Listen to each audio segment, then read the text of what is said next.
Moving on to unfinished items, we have one item under discussion, 11A1, which is an overview of the collaborative efforts of the Central Mississippi Riverfront Regional Park Master Planning and Waterworks Schematic Design. Mr. Caddock. President Irwin, Commissioners, thank you for this chance to brief the board on this item. I'll be brief. In the interest of discussion, I'm trying to bring up a graphic here. But really what we're here to discuss, and with me is Mary DeLate, the president of the Minneapolis Parks Foundation. We're here to discuss how the Minneapolis Parks Foundation is adding value to really enhancing the regional park planning efforts in the Central Mississippi Riverfront by funding additional design work in a specific location called Waterworks in this case, and I'll talk more about that location. At the last meeting of the Park Board, I think Commissioner Tabb asked about this, and so there's been a little preview. And the message that I delivered at that time was that the process, the consultants' design work, the community engagement work, and the work with staff would be, the Waterworks process would be integrated with the regional park planning work, and really that's the short version of my presentation. There are some details to go over about how that will work. But that's the message that I want to convey, is that these processes will be integrated and that the additional work that the Minneapolis Parks Foundation is funding will be very useful to us, I think, as an institution. So from the start of this process, Park Board staff was involved in the drafting of a request for proposals that was issued by the Minneapolis Parks Foundation. Park Board staff was involved in the selection and interviewing of the consultants that were selected by the Minneapolis Parks Foundation. So we've been threaded throughout that process throughout. Going forward from here, and now that there's a consultant team on board, and Mary and I will talk about those consultant teams a little bit more. Now that there are consultant teams on board, we'll be scheduling meetings together at points along the process for the Central Riverfront Regional Park Plan so that the Waterworks team can integrate with our process. The touch points for that community engagement will be through two committees, a standing technical advisory committee that's interagency staff, and it's otherwise known as the Riverfront TAC, a long-standing committee that brings together lots of agency staff. The second committee is an appointed community advisory committee, and of course the board and others have appointed that committee, and they have a charge that's been approved by the board. The way that the Waterworks consultant team and Mary, as Minneapolis Parks Foundation staff, will plug into that process is that along the way they will attend community advisory and technical advisory, CAC and TAC meetings when the agenda includes Waterworks related topics. So they'll be there in the room. We'll all have the conversation together, the committees, the consultant teams, Mary and I. So it'll be very integrated in that way.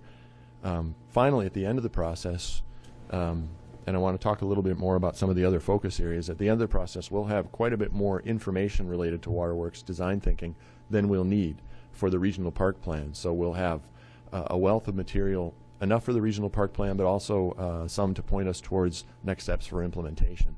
So really, the work that the Minneapolis Parks Foundation is funding will, I hope, speed the plow, if you will, to implementing some ideas in the Central Riverfront, certainly at the Waterworks site, but possibly beyond. Now, just to talk through this map so we all know the geography we're talking about.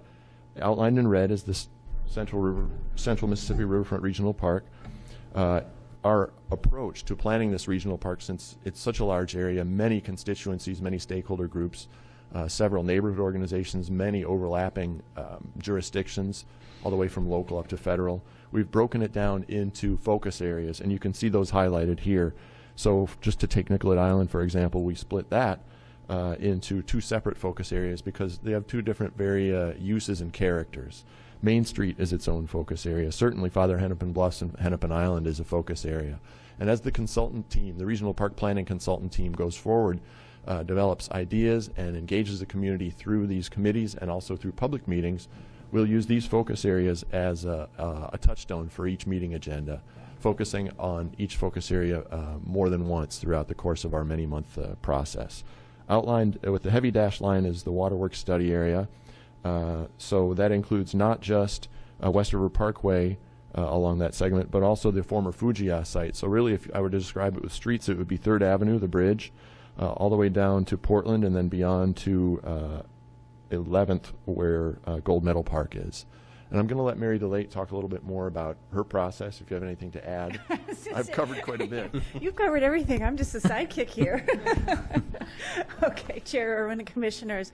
I think all that I want to add is just as a reminder that you received notification via email that the design team that we selected was SCAPE with Rogers Marvell, James Lima. Those three are out of New York and have had multiple opportunities in the past to collaborate with one another. And then they're also working with SRF, who's part of the Central Riverfront planning process, and providing them engineering services and other things. So it really is kind of a wonderful collaboration there.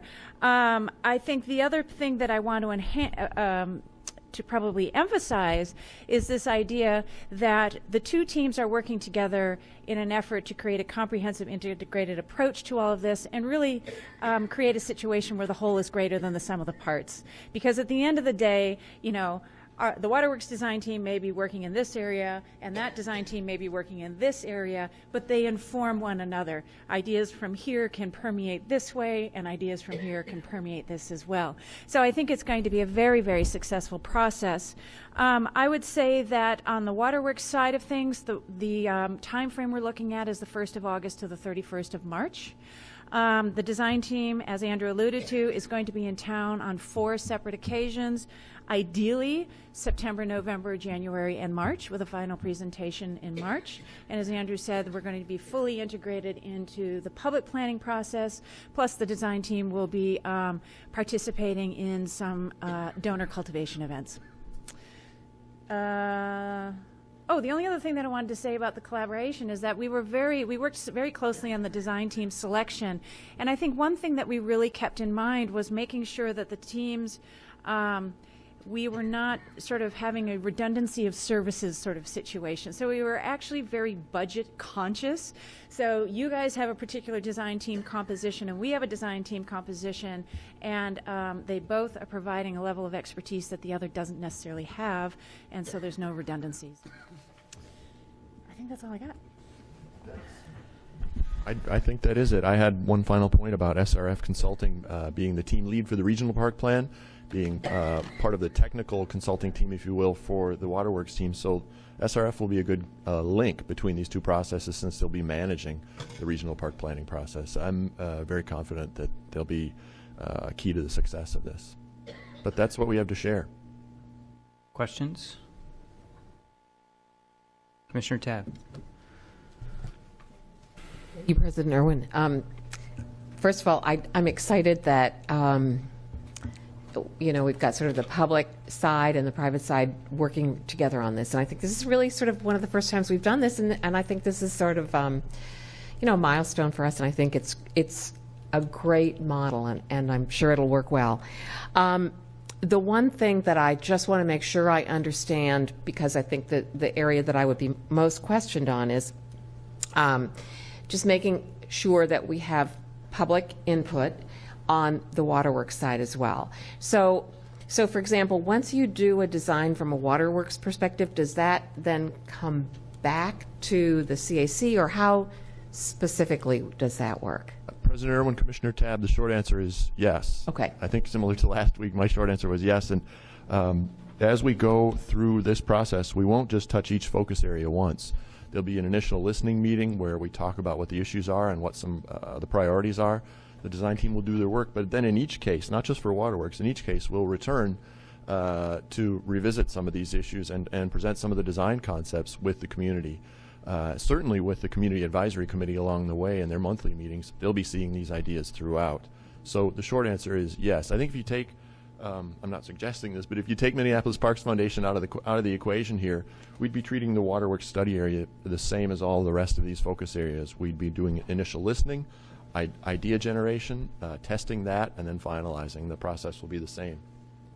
Thank you. And I just wanted to make sure that we said that loud and clear publicly. So thanks. Okay, I just have a quick question, similar actually, but the foundation, how much is the foundation going to be involved, or involve the public in their decision making as far as what the recommendation is going to be to the CAC?